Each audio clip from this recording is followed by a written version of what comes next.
Hello, Emerson, Lake and Palmer and Carl Palmer fans. So this is the last of the videos about Carl Palmer's drumming with Emerson, Lake and Palmer. There is a possibility, if people are interested, of looking at his post ELP work with Three and with Asia. Also some session work on a Roger Daltrey track and a Mike Oldfield track. So happy to look at that if people are interested.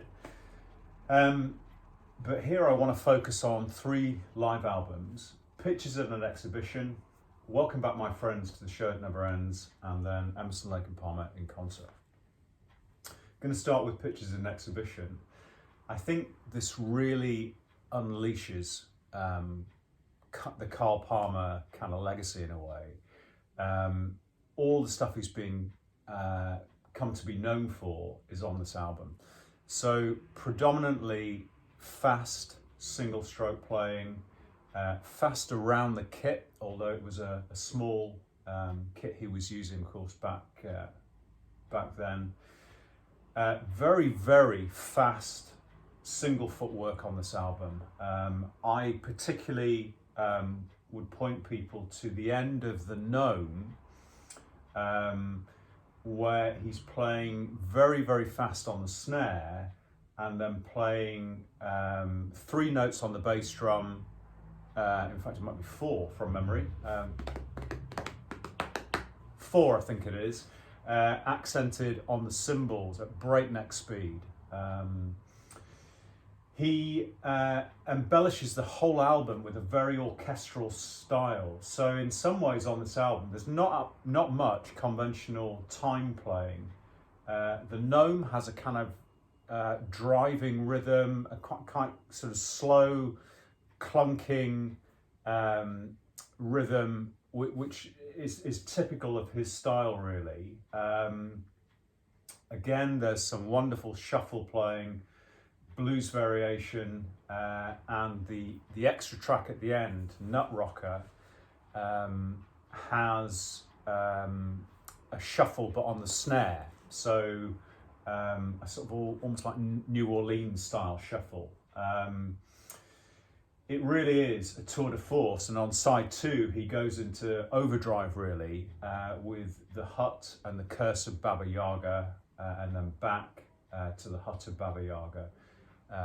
People that are familiar with this album will know there's incredibly fierce single stroke work on the snare, more kind of accented patterns on the tom-toms, and then going on to the cymbals for this very dramatic driving effect, keeping up with Keith Emerson, in fact driving on Keith Emerson.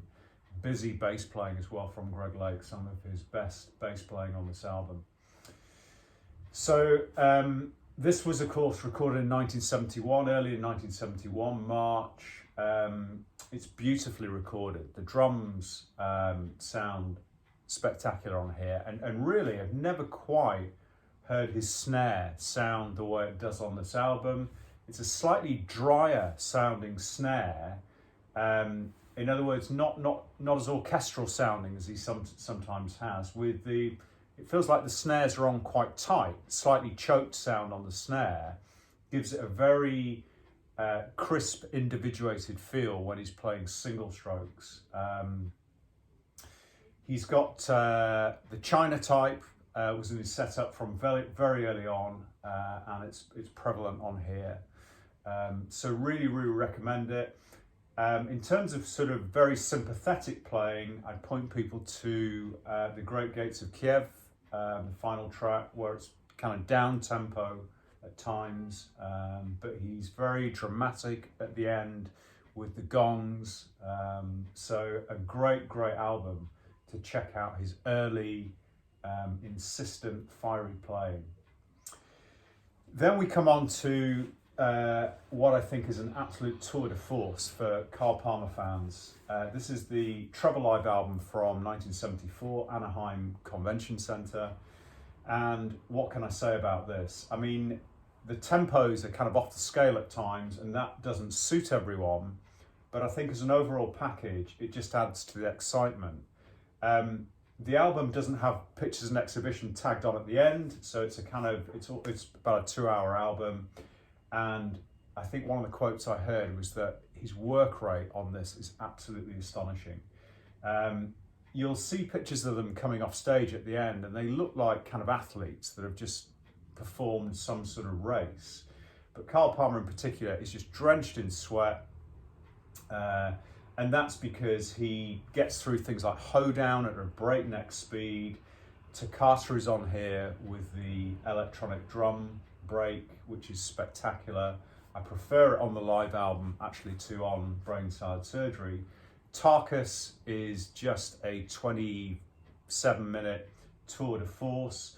Not only have you got the 10/8 rhythm played at breakneck speed, quicker than on Tarkus, but I think, again, another great Carl Palmer moment is his incredibly sympathetic tribal drumming on Aqua Tarkus. It has a kind of almost like an African tribal drum rhythm to it, something we hadn't heard him play before, but it just embellishes the Moog solo perfectly. Some lovely tom-dominated patterns on there, bringing in a bit of snare, sometimes playing on the rims of the drums to very, very dramatic effect. And then lovely jazzy feel when he comes in on the piano improvisations, just outstanding jazz playing. Lovely left-hand work on the snare drum.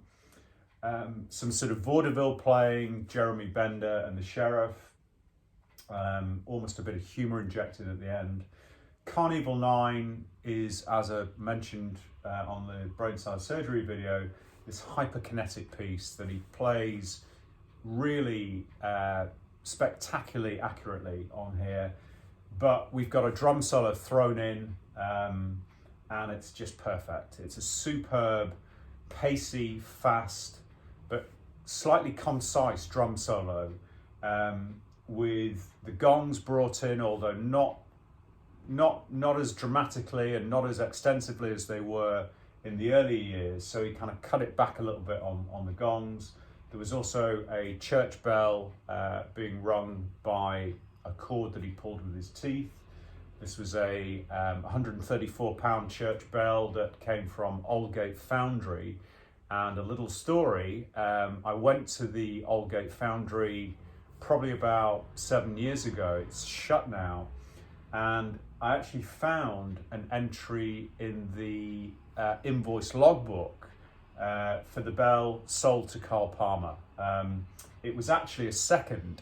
By that I mean that it was slightly defective. I think it was slightly out of tune, but kind of worked perfectly, of course, for ELP. And it was just great to see that entry in a kind of handwritten logbook. So that was great. The solo speeds up towards the end, as it often does. It's predominantly single stroke work round the kit. The stainless steel kit sounds absolutely spectacular. And of course it finishes him off with him bringing in the cymbals at breakneck speed. So I don't think there's a better representation of his playing than this album. And just to show you, the back cover had, can't really see it on there, but it was a great shot of the revolving kit on the back with the gongs, the bell, timps at the back, and of course tubular bells as well. The kit looks utterly spectacular, really does. We had very few pictures of the stainless steel kit back then. So last is a 1980 release, Emerson, Lake and Palmer in concert. This is culled from 77, 78 live performances, not all of them at the Montreal Olympic Stadium. They would release works live, of course, which had further tracks, including the full tank with the drum solo. I think this is a great record for Carl's playing, perhaps slightly pared back from the mid-70s stuff. I think he's really great and very dynamic, again, slightly menacing on Peter Gunn. Bit of a classic Carl Palmer rhythm where he throws in, this is just playing straight time, but he often throws in that little grey 16th note before the main down offbeat on the snare. Very Carl Palmer. There is a sort of 3-minute Yamaha GX1 driven Enemy God Dances with the Black Spirit. So of course they haven't got the orchestra on this version. Carl's playing on that spectacular, very orchestral, great accents on the toms, drives it again at a quick speed, quick pace, quicker than on the original orchestrated piece on Works Volume 1. Really like his playing on Knife Edge. It's not the best recording here. It's with the orchestra, but there's some lovely little high tom fills in Knife Edge. Really spectacular. And he played Pictures in an Exhibition slightly differently on here. Not quite as frenetic, the pacing, but brings in the steel kit and the high toms to dramatic effect on this. We've got the piano concerto, which he plays some glockenspiel, a little bit of tune percussion in the background. But I just like this album. It was a different sound. They had the alembic bass, which again, quite a lot of people were indifferent about and some people didn't like. And it was an unusual combination with the high toms, or the toms that Carl was using, because you had this toppy jangle alembic bass and then a kind of toppy drum sound as well because of the high toms and the way the kit was recorded. So sometimes when you've got a mesh of Hammond organ key click, Carl Palmer's high toms going round, and then Greg Lake's toppy bass, it has this clicky sound to it. You can hear it, for instance, in Fanfare for the Common Man. But particularly on here in Pictures in Exhibition sometimes, you've got this very high clicking sound, which is a combination of the alembic bass, the 8-string, Carl's tom-toms, and sometimes key click on the Hammond when the very fast runs.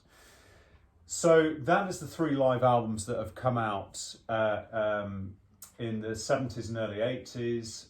Obviously, there's been lots of live albums released since, kind of retrospectively, and some spectacular playing. But I haven't really got time to go into those. I just wanted to cover off the official releases at the time, because I think they give you a great breadth of Carl's playing. The sound of the kit is different, going from Pictures in Exhibition to in concert. But if anyone really wants to be kind of blown away, then Welcome Back, My Friends has to be the album to listen to. He's utterly spectacular on that. Okay, so I may see you for a final extra sundry episode about his drumming. Obviously, I've missed off 2 studio albums in the 90s where his drumming was dramatically pared back and different. But I may talk about his work with Asia and 3 and some little odds and sods in terms of sessions. Hope you enjoyed that, and see you soon. Bye-bye.